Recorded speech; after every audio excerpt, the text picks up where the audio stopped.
And what we've seen is having a day to forget, and it's Alex Rins. Whoa. I don't believe it. From second place, we're saying all these lovely things about.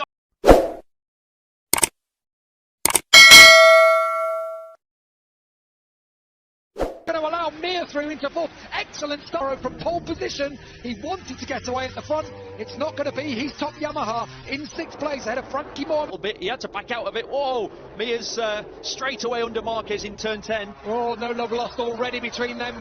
From the world champion. The Suzuki does get away well, doesn't it? Ducati, yes, might have all its whole shot devices, but so does Sai. Well, yeah, Miguel Oliveira is currently in 12th place. The man who, well, led every lap and just checked. A shocking start, Neil, because he started 11th, crossed the line in 11th, and actually just back to 12th. Marquez is sat up.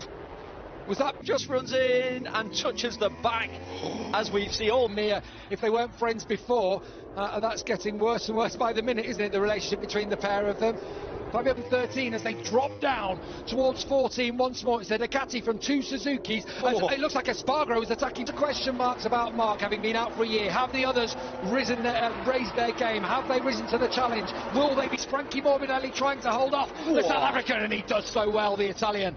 And does Binder come back into turn 3? Start with as his countryman leads, but Jack Miller attacking down into turn 5. Is Jack going to run it deep? He has to, surely. And he's carrying that bit more pace through there. Yeah, it's just the nature of that corner gap when you go downhill into turn 5. If you outbrake somebody. Nuki, here comes Rins again in turn 13. He had a look, didn't he, on the previous lap? Oh! As they come. Championship leader, let's not forget, and showing just what he's made of. Look at this from at the top of the script at turn 1, past Juan Mir. Yeah, what's happening with Marquez? Like I said, everyone can see he's not obviously at this moment in time to go. He's thought about it a couple of times. Turn 3, Rins is desperate to get past. He wants to get out front and try and check Rins. And has he learnt from Qatar, where he waited around? He felt a bit too long. Well, what we're seeing, we've only seen 2 flying laps. Even with the hard tyre, and that's. Here we go. Third time lucky. Is he going to run wide though? Zarco tries to stick on the outside this time, maybe. Mirror signal manoeuvre. Is he past? I think he is. He just went the outside. Is he past? He just stuck on the outside, isn't it? From the Aprilia up to 5th place now. Yeah. And if he finishes there, that'll be his best ever finish, won't it? It'll be Aprilia's in the race run. Oh, and it's Espargaro who's going to retire. He had a massive crash yesterday, but it doesn't look physical. Looks like a... On his Maverick Vinales. Oh, here we go, Rins again, and his favourite spot with plane. Here we go. No. And on the brakes this time, Fabio Quartararo's gone. Someone has crashed out here, and it's one of the Ducatis. Is it Miller? I think it might be Jack Miller. Yeah, it's Miller. And he's looking up as if he might have been fast. In 5th, there he is. Yeah. Yeah, it was. As soon as he got on the brakes, a really strange one. Quartararo Mir is your 1, 2, 3 in this race. Hey. Did you? No. I'll tell you what though, Aleix Espargaro on the Aprilia is coming, and he's bringing with him company in the form of Frankie Morbidelli, who was on the podium. Down. What a disaster for the Portuguese fans who unfortunately can't be here. They welcome Miguel Oliveira in at the start of the weekend. And it's in there, and Bagnaia is going to come through. So Marc Marquez drops to 9th place. Got that wrong, didn't he, in turn 1? And you do feel... Obviously, we know that's what he's lacking at the moment. Here's Morbidelli, who's gone through on Aleix Espargaro. Already rumblings about him not happy with... Downhill on the brakes. Out of the final corner, nailed it. 39.5, Gav. Rins is feeling it today. Yeah, only went quicker during qualifying, did Rins, and even then it was only 7. Check out, really, and win by 4 seconds. He's got to find a way to at least show the wheel, try and upset Rins in Qatar, sat behind in both races, sat behind, didn't he? Sat there waiting at a much better pace than Vinales, for example. Just past his brother, so, yeah, I think the two are related. So Rossi out of this one. Horrible start to the year for him. Yeah, unfortunately it's a sign of the times when we're saying he's having a good... Left edge is worn quite a lot, the right side looks okay actually. They are asymmetric, aren't they, the rear tyres? Harder edge on Brad Binder behind him. So it's a case of don't think about behind, have a go in front. Yeah, just so you know though, that was already... Well, isn't it?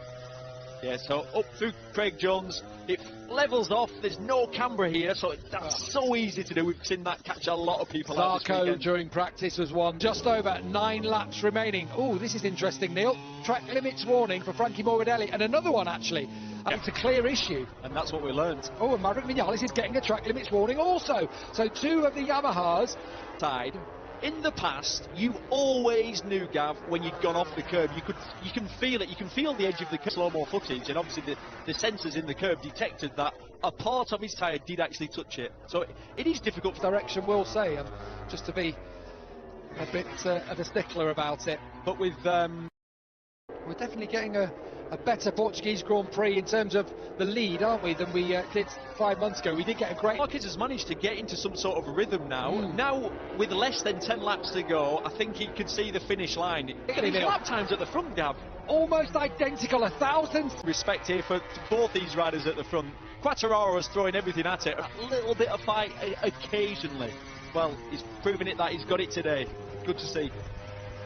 He's keeping the pressure on. That's one thing. That's a big thing, isn't it? As they plunge through Craig Jones' corner up to the top. This is where Valentine... Yes, he is.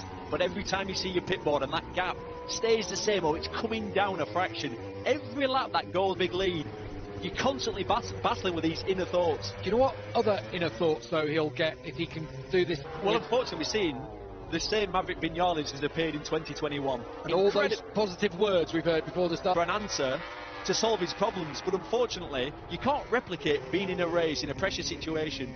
And what we've seen is having a day to forget, and it's Alex Rins. I don't believe it. From second place, we're saying all these lovely things about... Got to give him the respect that he wasn't prepared to finish second, fighting hard.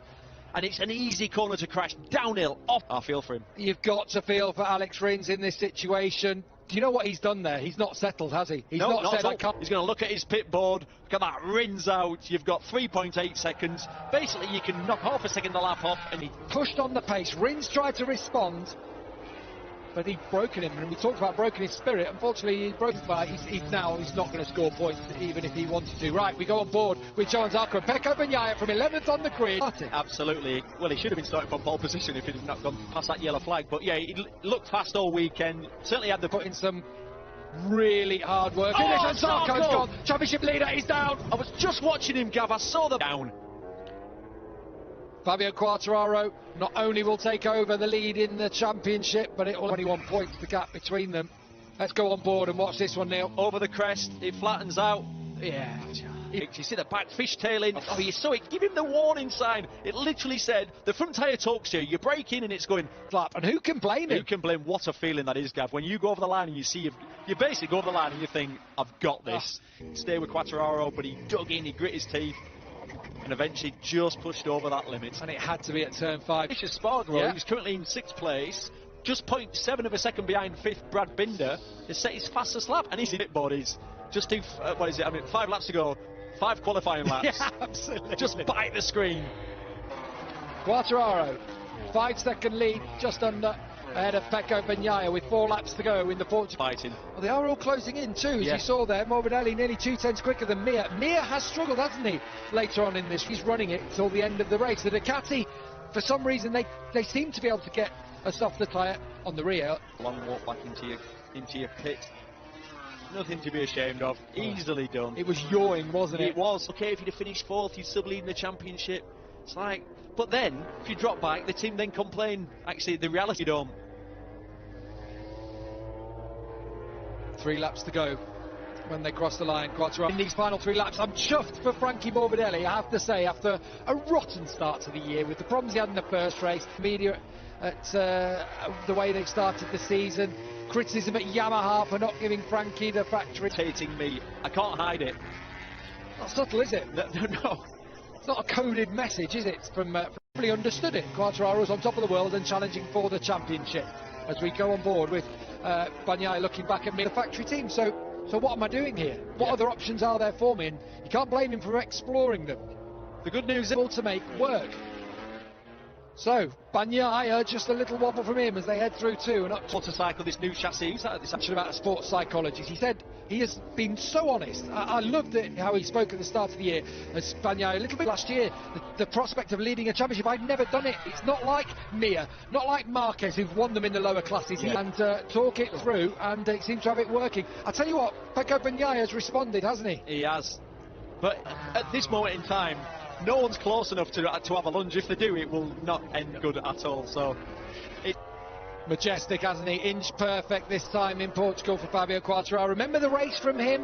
What? Well, in true champion style, hasn't he, Fabio Quartararo? Never a Grand Prix world champion, but he's going to leave the port. It's going to stay this way as they come through the penultimate corner for the final time. Brilliant ride from Marc Marquez, the magic man, on his return. Meanwhile, at the front, Fabio Quartararo celebrates back-to-back wins on the Yamaha. Bagnaia is second, out of racing action, takes a very solid 7th place. All credit to Taka Nakagami for fighting through the occasion where Rossi and Lorenzo, they dominated. That was the period of Yamaha domination in this championship, and your chip challenge is on the cards. It really is, Gav. That Yamaha always works well around Jerez, and like you said, winning both. It's going to work. So it's a fantastic start to the year for Yamaha. 3 wins for them, but 2 to Quartararo. But we've seen it before. I can't believe that's making a decision based on what other people are doing, isn't it? Yeah. I think fair play, shout out to Aprilia, fair play to them, they've worked hard.